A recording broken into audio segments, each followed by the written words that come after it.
भिवानी विधानसभा क्षेत्र हरियाणा हरियाणा के अंदर पिछले दफ़ा विधानसभा चुनाव के अंदर काफ़ी उलटफेर देखने को मिले थे।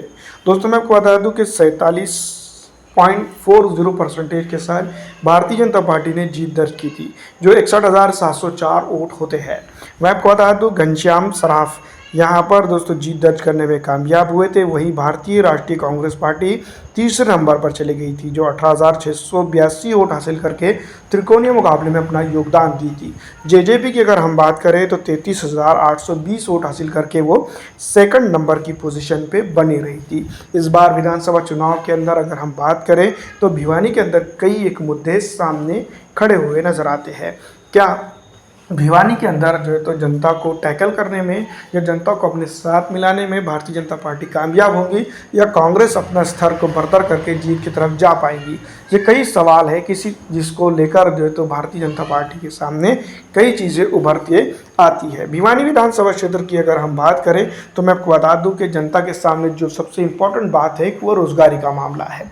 दूसरी तरफ अगर हम बात करें रिटायरमेंट की तो रिटायरमेंट के बाद ओल्ड पेंशन स्कीम का मामला है। उसके बाद अगर हम बात करते हैं रेसलर्स की तो रेसलर्स के कई प्रॉब्लम्स पूरे हरियाणा के अंदर चल रहे हैं। दूसरी तरफ अगर हम बात करते हैं यहाँ पर के जो अग्नि योजना है, अग्निवीर योजना, उसको लेकर कई चीज़ें हैं जिसको लेकर जो है तो हरियाणा के अंदर जिस तरह से मैं आपको बता दूं एक पट्टा बनता हुआ चल रहा है वो भारतीय जनता पार्टी के खिलाफ हो रहा है। तो कहीं ना कहीं ये बात हम कह सकते हैं कि यूथ का जो है तो काफ़ी अच्छा असर कांग्रेस की तरफ रुझान में जा रहा है।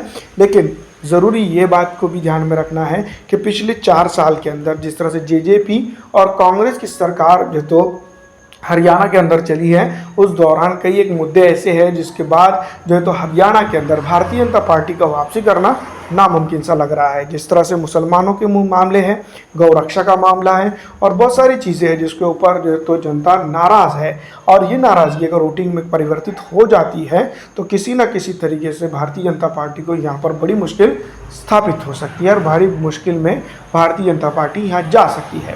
फिलहाल अगर हम बात करें तो मैं आपको बता दूं कि भारतीय जनता पार्टी डेवलपमेंट के मुद्दे पर अगर भिवानी विधानसभा की बात करें तो कहीं ना कहीं कमज़ोर पड़ते हुए नज़र आ रही है। वहीं अगर जेजेपी की बात करें तो जेजेपी भी उनके साथ थी। तो कांग्रेस के लिए एक बड़ा मुद्दा बन चुका है और कांग्रेस इसको अगर भुनाती है अच्छी तरह से तो विकास के मामलों को लेकर जो है तो वो आगे बढ़ सकती है।